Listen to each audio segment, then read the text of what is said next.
네, 여러분 안녕하십니까. 8월 14일 월요일 아침 매일 성경 묵상 함께 나누겠습니다. 오늘은 예레미야 19장 끝부분 14절부터 20장 6절까지 말씀을 함께 살펴봅니다.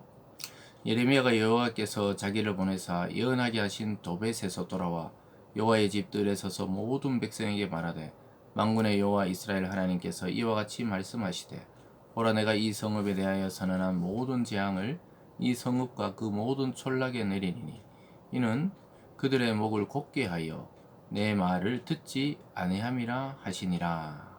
아멘. 오늘 말씀을 통해 순종과 고난이라는 제목을 통해 말씀의 은혜를 나누겠습니다. 오늘 특별히 예레미야 선지자 개인적인 이제 고난이 오는 것을 보게 됩니다. 하나님의 참 말씀과 참 예언을 전하는 이 참 선지자가 오히려 거짓 선지자 취급을 받으면서 매맞고 감옥에 갇히는 그러한 장면을 오늘 보게 될 겁니다. 이처럼 어느 시대이든지 우리가 정말로 참된 말씀, 바른 말씀, 하나님의 교훈에 합당한 말씀을 할 때 다 환영할 것 같지만 오히려 미워하고 싫어하는 거예요. 왜냐? 자기들의 입맛에 맞는 말씀이 아니기 때문이죠. 예수 그리스도조차 복음을 증거하고 사람을 살리고 귀신을 추방하고 또 병든 자를 치유했지만 사람들은 그를 오히려 귀신의 왕이다 이렇게 하면서 결국은 십자가에 못 박아 죽이는 엄청난 죄악을 저지르는 것을 보게 되죠. 이와 같이 구약의 모든 선지자, 또 많은 선지자들이 하나님께 그 말씀을 받고 전할 때 백성의 환영을 받았다기보다는 배척을 받기 쉬웠다는 사실입니다. 그래서 우리가 오늘날 이 믿음 생활을 하고 또 말씀을 듣고 또 기도하고 예배 드리지만 우리가 정말 참 진리를 따르고 있는지 늘 점검하고 또 자기 자신도 자기를 의심해야 돼요. 자기를 너무 이렇게 과대평가한다거나 자기가 믿고 있는 것에 대해서 너무 광적으로 완전히 확신한다거나 이러한 것들을 주의할 필요가 있습니다. 항상 성경에 근거해서 나의 믿음이 바른 길을 가고 있는지 아닌지를 우리는 분별할 수 있어야 되겠습니다. 오늘 첫 번째는 선지자가 순종하죠. 하나님이 자기를 보내사 예언한 것을 다 전합니다. 14절에 보면요. 예레미야가 여호와께서 자기를 보내사 예언하게 하신 도벳에서 돌아와 여호와의 집들에 서서 모든 백성에게 말했다. 하나님은 도벳으로 가라 했을 때 또 거기 가서 증거하고 또 돌아와서 예루살렘 성문에서 쫙 증거했던 것이죠. 결국은 뭐냐? 모든 재앙이 이 나라와 이 성은 망한다. 이것을 전하는 것이죠. 그랬더니 오늘 두 번째로 보면 그러한 메시지를 들은 이 제사장 바스홀이라는 사람의 반응이 나타납니다. 20장 1절입니다. 임멜의 아들 제사장 바스홀은 여호와의 성전의 총감독이라. 그가 예레미야의 이 일에 예언함을 들은지라. 이에 바스홀이 선지자 예레미야를 때리고 여호와의 성전에 있는 베냐민 문 위층에 목에 씌우는 나무 고랑으로 채워 두었더니. 그래서 성전을 지키는 총감독이 예레미야 선지자의 말을 들으니까 이 성전이 불타고 망하고 또 없어진다고 하니까 이 성전을 지키는 총감독이 봤을 때는 이 완전히 거짓 선지자죠. 하나님의 성전이 무너진다. 하나님의 성인 예루살렘이 불탄다.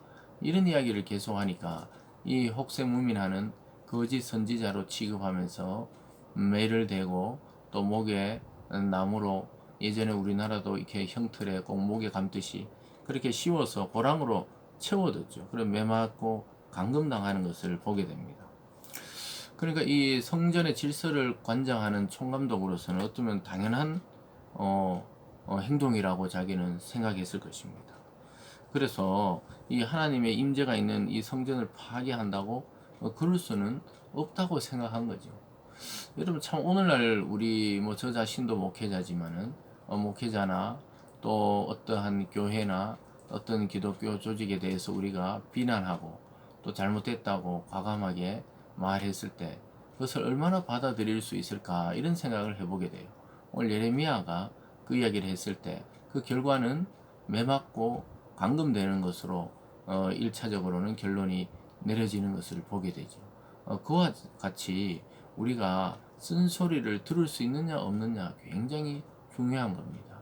우리가 때로는 우리 자신과 또 교회 내부와 또 기독교 이 전체적으로 그러한 이 잘못을 보지 못할 때 세상의 언론이나 또는 어떠한 자를 통해 우리를 비난하고 비판할 때 그 비판과 비난을 그냥 입막음 하려고 하는 것이 아니라 혹시나 하나님의 음성이 아닌지 우리는 귀 기울일 필요가 있다는 것을 오늘 말씀하고 있어요. 우리가 믿고 우리가 바라보고 우리가 하는 게 모든 것이 우리가 하는 게 맞다고 그런 경우는 없는 것이죠. 그래서 이 선지자는 올바른 예언을 하고는 고난을 당하는 것입니다. 그래서 여러분, 저와 여러분이 오늘날도 바른 말씀과 바른 진리와 또 바른 교훈을 했을 때 반드시 환영받고 또 좋아하고 또 지지하고 이런 것이 아닐 수 있다는 사실을 우리는 기억할 필요가 있는 것이죠. 그런데 다음 날 보면요, 바솔이 예레미야를 풀어줍니다. 3절에 20장 3절입니다. 다음 날 바솔이 예레미야를 목에 씌우는 나무 고랑이 풀어주매 예레미야가 그에게 이르되 여호와께서 내 이름을 바솔이라 아니하시고 마골 미사빔이라 하시느니라. 여호와께서 이와 같이 말씀하시되 보라 내가 너와 내 모든 친구에게 두려움이 되게 하리니 그들이 그들의 원수들의 칼에 엎드려질 것이요 내 눈은 그것을 볼 것이며 내가 온 유다를 바벨론 왕의 손에 넘기리니 그가 그들을 사로잡아 바벨론으로 옮겨 칼로 죽이리라.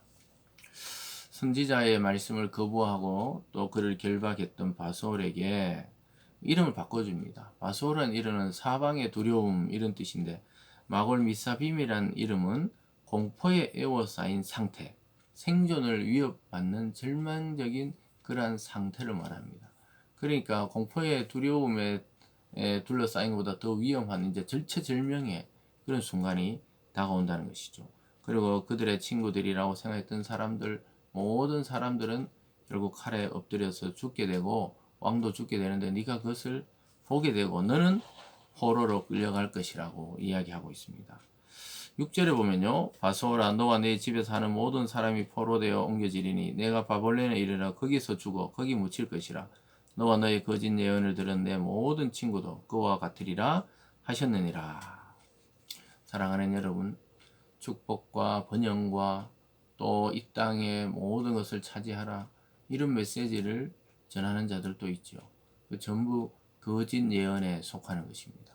여기 오늘 바수올처럼 우리는 망하지 않는다. 예루살렘은 번성하고 이스라엘은 영원하리라. 그 의미는 맞지만 그 당시에 하나님은 바벨론의 포로가 되라는 것이 하나님의 정확한 예언의 말씀이었습니다. 그래서 결국은 그가 어떻게 되느냐, 바벨론에 가서 죽어서 거기서 묻힐 것이라고 예레미야가 예언하는데 이 예언대로 되어지고 마는 것입니다.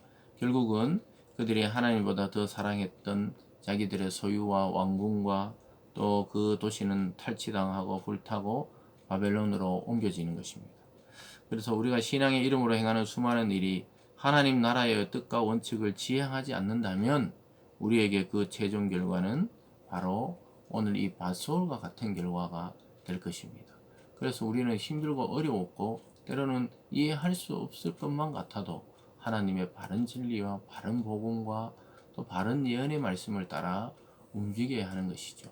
오늘 하루도 하나님은 풍요는 하나님 없는 풍요는 멸망의 징조라는 것을 반드시 깨달으시고 하나님의 말씀을 통해서 바르게 분별해서 우리가 망하는 길이 아닌 오히려 망해 보이지만 흥하는 길로 걸어가는 지혜가 있기를 주님의 이름으로 축원합니다. 기도하겠습니다.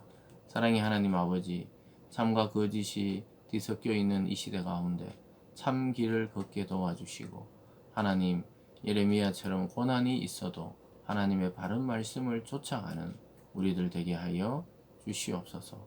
감사드리며 예수님 이름으로 기도드리옵나이다. 아멘.